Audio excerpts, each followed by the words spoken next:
83 meter, ke belakangnya 280. Rosario lagi.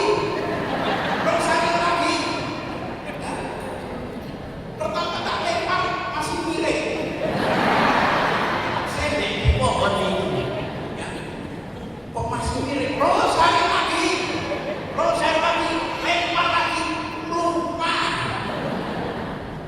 Kalau saya tanyakan, tapi karena saya tidak punya duit, lalu saya juga berdoa kepada Bunda Maria, Bunda, kalau ini memang programmu, kirimkan juga penolong, kirimkan duit. Bukan hanya boleh, tapi kirimkan uang. duit. Ya karena kalau di pedalaman itu tidak seperti di Solo. Dan kemudian ditanya oleh orang itu, boleh Romo? Depan 270. Harga ini berapa? 40 juta. Bayar. Pinjam dulu siapa? Nanti pasti ada penolong. Dan ternyata juga ada penolong yang dari Solo.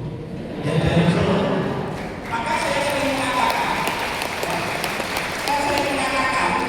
bahwa ibu saya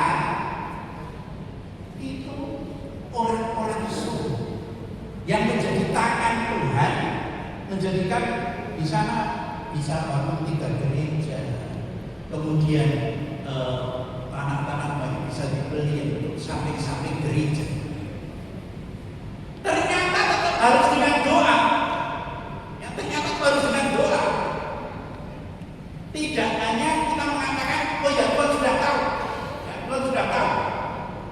Karena ketika kita berdoa, pertama-tama kita bukan mau meminta apa bagian dari Tuhan,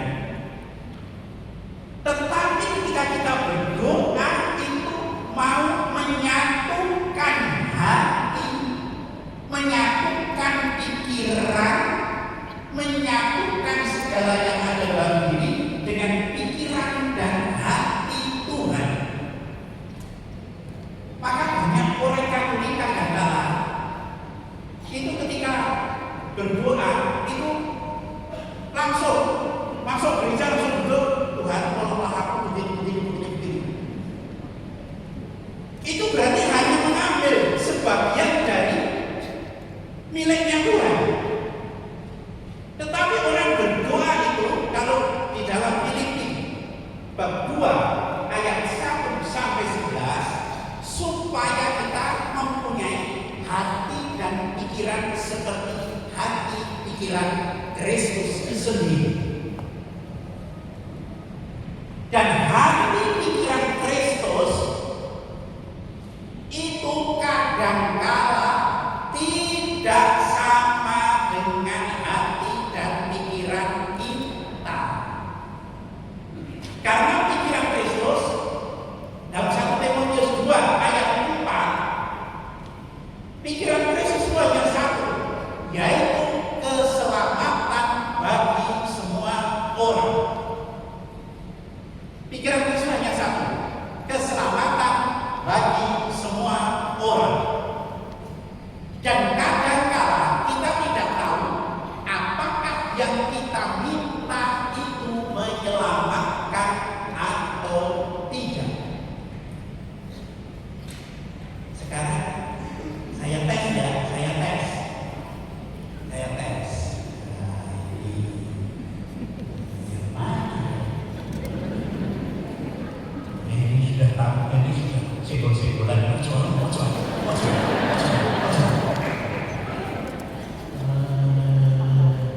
Wah ini.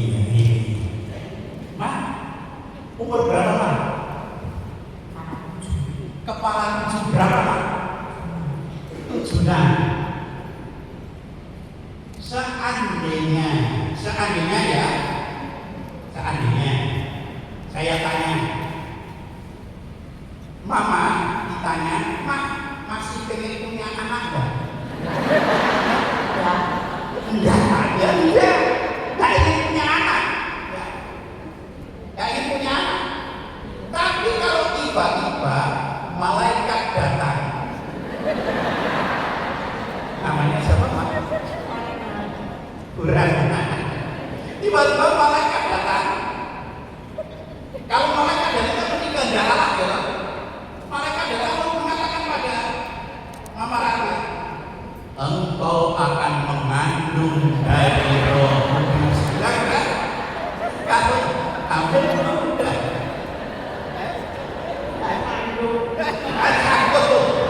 padahal itu misalnya kehendak Allah loh. Itu kehendak Allah, nggak sanggup. Ya, ini adalah Elizabeth. Elizabeth itu umur 80 tahun. Ya, Elizabeth umur 80 tahun. Kehendak Allah dia mengandung. Padahal dia mungkin malu. 80 tahun kok hamil? Berangkat sih.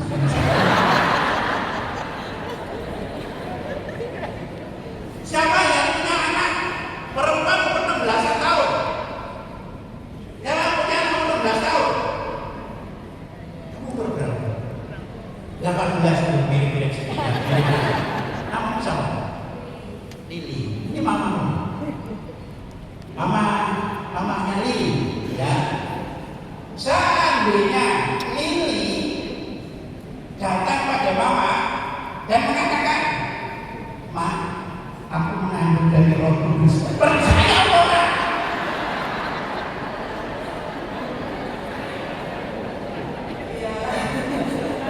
Oh iya. Jadi anakmu ini datang, Ma, aku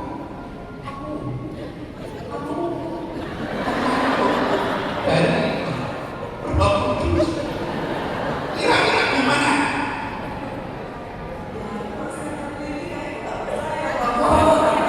Kayaknya nggak percaya. Terus dia akan tanya, ayo dengan siapa? Komisen atau enggak?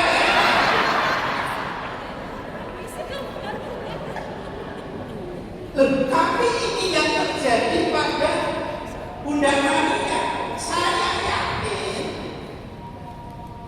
Bunda Maria itu tidak berdoa mohon, Tuhan semoga sebelum aku menikah dengan Yesus aku mengandung lebih dulu. Tidak mungkin.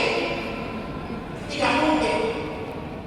Tetapi dia dikaruniai itu Elizabeth juga tidak mungkin dia dalam umur 80 tahun itu berdoa ingin hamil. Ini umur berapa itu Pak?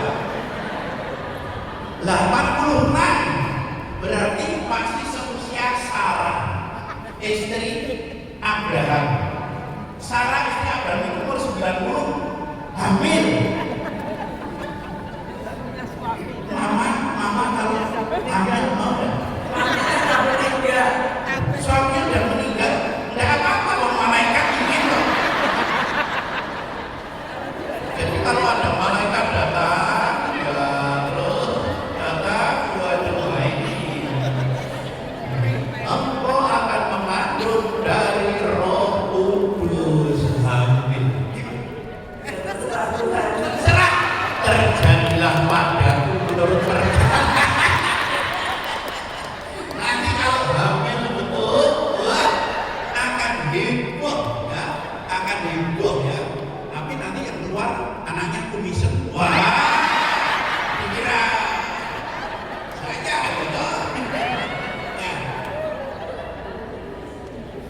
supaya kita klop frekuensi kita, pikiran dan segala apa yang dalam diri kita klop dengan yang menjadi kehendak Tuhan.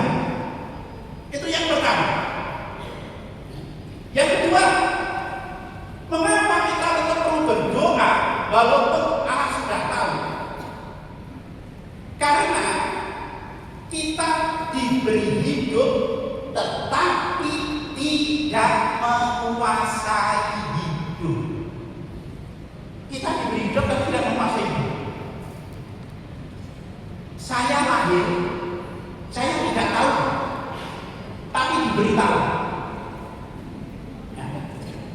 Budi, kamu lahirnya waktu itu mau lahir di warung orang jualan bubur. Tapi yang jualan bubur itu mengatakan dia lahir di sini saja. Tapi ibu saya tidak mau, tetap dibawa, harus jalan kaki sekitar 1 kilo. Untung saya lahir di rumah. Kalau lahir di jalan, nama saya Margono. Nama saya Margono. Margo dalan, no ini dalan. Saya tidak tahu, tetapi saya diberitahu. Yang kedua, Bapak Ibu menikah. Bapak Ibu menikah, tahu kapan tanggalnya dan menentukan, termasuk bahkan dengan nanti kurnya ini ya. Nanti kurnya ini nanti pakaiannya pakai apa? Saya tidak bisa bayangkan kurnya dalam keadaan biasa saja. Perempuan itu kalau dijepit lama sekali. Ya, kalau laki-laki itu cuma sebentar. Kalau laki-laki cuma begini. Sudah. Tapi kalau perempuan itu mulai dari atas sampai ke bawah. Pertama mulai dari bibir dulu. Oh iya. Perempuan di sana. Oh iya. Nah, laki-laki tidak pernah ada. Oh iya tidak pernah. Nanti kalau sudah terus begini. Ya. Pak, ini sudah bayar belum? Oh bagus sih. Sudah bagus Pak. Bagus Pak. Tapi kok sesak Pak? Ganti ya Pak ya. Loh, katanya disuruh nilai sudah bayar. Maka kadang-kadang suami jengkel. Maka saya juga sulit memahami perempuan itu sulit. Maka saya menjadi tidak menikah. Loh, tenang ini. Karena sulit memahami itu ya, sulit memahami itu. Ketika menikah, Anda tahu menentukan, tetapi Anda tidak menguasai pasangan Anda. Anda tidak mengerti 100% pasangan itu seperti apa. Pasangan itu seperti apa. Ada hal-hal yang kadang-kadang tersembunyi.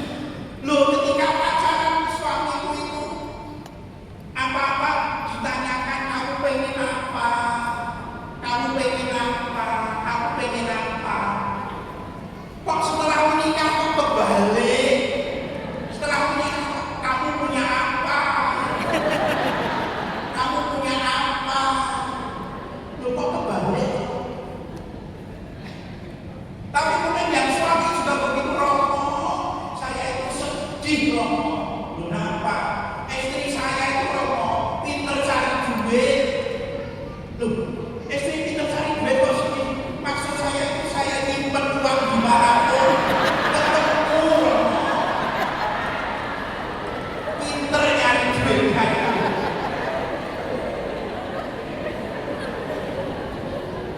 Itu saya ibu pondok buyu ini kita itu. Maka atas suaminya ngurus-ngurus itu ya karena. Jadi Anda menikah ya tahu, tetapi Anda tidak menguasai, bisa menguasai pasangan Anda secara utuh. Yang ketiga, kita tidak menguasai hidup, diberi hidup dan tidak menguasai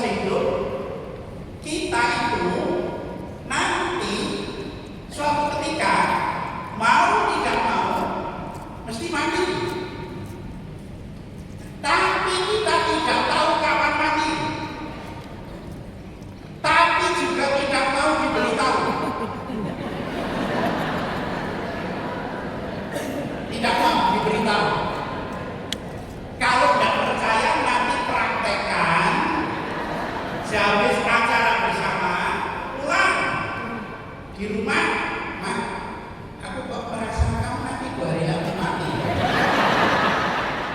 Oh iya Pak, oh coba, aku juga merasa kamu nanti 2 hari lagi mati. Yowis kubur bareng Pak ya. Kita tidak tahu kapan mati dan tidak mau diberitahu. Hanya kalau seorang dokter yang namanya Tuberus mengatakan ada 13 tahap orang mau mati. Ada 13 tahap. Tapi yang disimbolkan ada 4. Yang pertama, orang mau mati itu marah-marah. Ngamuan terus. Marah-marah terus. Katanya karena cintanya oleh Tuhan belum mau. Marah-marah terus. Tapi kalau di rumah suami ngamuk-ngamuk, jangan ditanya, mati kok Pak? Tidak identik ya, tidak identik. Tapi marah-marah terus. Nanti kalau marah-marahnya itu sudah selesai, yang kedua, diam terus. Maka kalau di rumah sakit ada yang sakit, kemudian didatangi tetangga atau siapa-siapa, dia tidak ngomong, cuma melihat agak lama. Delok gitu terus.